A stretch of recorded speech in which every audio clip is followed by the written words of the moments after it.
Fall Guys takes the internet by storm and starts a bidding war that has Mr. Beast, Ninja, and G2 Esports plus more throwing hundreds of thousands of dollars at the game. The makers of Apex Legends say that they would love to make a Netflix series based on the game after they launch Season 6, and a new documentary about video games called High Score releases today. All that and more next on The Breakdown.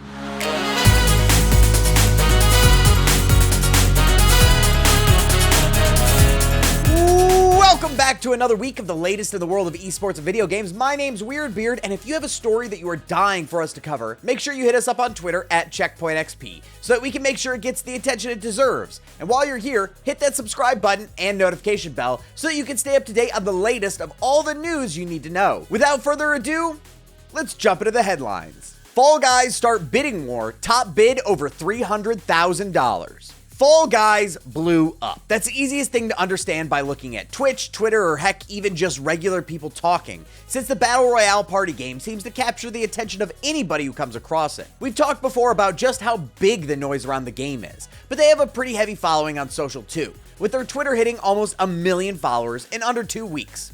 One of the things that is driving so many people to know about their Twitter account, Fall Guys is currently hosting a bidding war on their Twitter, with the highest bidder being able to have their own Fall Guys skin inserted into the game.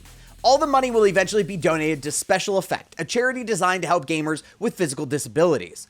This instantly brought out both streamers and companies alike, all wanting to get in front of the millions of people playing this game. G2 Esports was in the top slot for quite a while, kicking off the first huge donation pledge at just around $130,000. Ninja eventually jumped in for $200,000, and now we sit with Mr. Beast at $300,000. So far, no one has rebid to get a higher final amount, but that's not to say that we won't see more coming in. Again, to put it in perspective, this is for not only millions of people to see the little Fall Guys skin in the game, but for millions of people to have the chance to be wearing that skin, which can be a huge deal in terms of marketing. Either way, it's a win-win-win.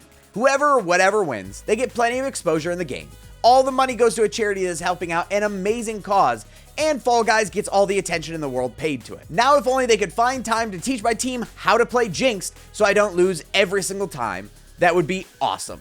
Respawn would love to make Apex Legends series for Netflix. Season 6 of Apex Legends is out, and it has some pretty slick updates. A new character in Rampart, plenty of changes to the Kings Canyon map, RIP Loot Train, and the continuation of something that the game tried for the first time last season, a kind of story mode. Last season, players were able to play out The Broken Ghost, which had PvE events that told a single story using the characters of the game and culminated with the return of Titanfall 2's villain, Ash. The developers have continued this in Season 6, with a new character in tow, and the story told by comics in the game itself, and even hinted at what they hope to eventually do with it all.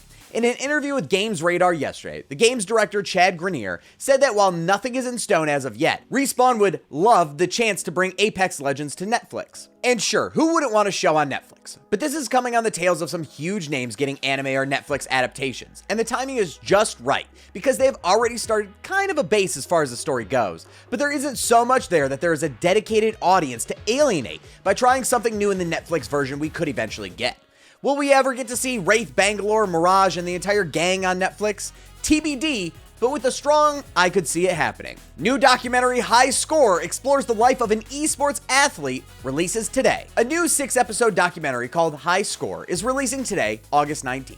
It covers the life of an esports athlete starting in the golden age of video games, your Pac-Man, Donkey Kong, Galaga, etc. But it doesn't end there. It goes on to show the growth of the video games industry in the past 30 years, and has interviews with directors of some of the largest video game series to date, from Final Fantasy to Madden to even Mortal Kombat. Long before the internet, a handful of visionaries reimagined the world. We felt that we were creating world-changing technology. This looks interesting. I always love to look back at old clips of parents from the bygone ages of video games and see how worried they were about the impact video games would have on their children. And if I was able to time travel and tell them that their kid could sign for $300,000 for a single year of competition on 100 Thieves, an entire organization based around competing in esports, they would for sure have their heads explode. You can catch it today on Netflix or visit our website checkpointxp.com to see more of the teaser trailer.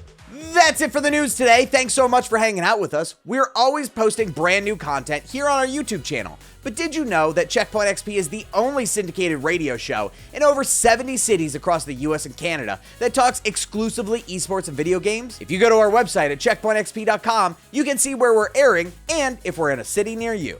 My name's Weirdbeard, and I would also like to say that Raji is easily the highlight of the Nintendo Switch indie presentation yesterday.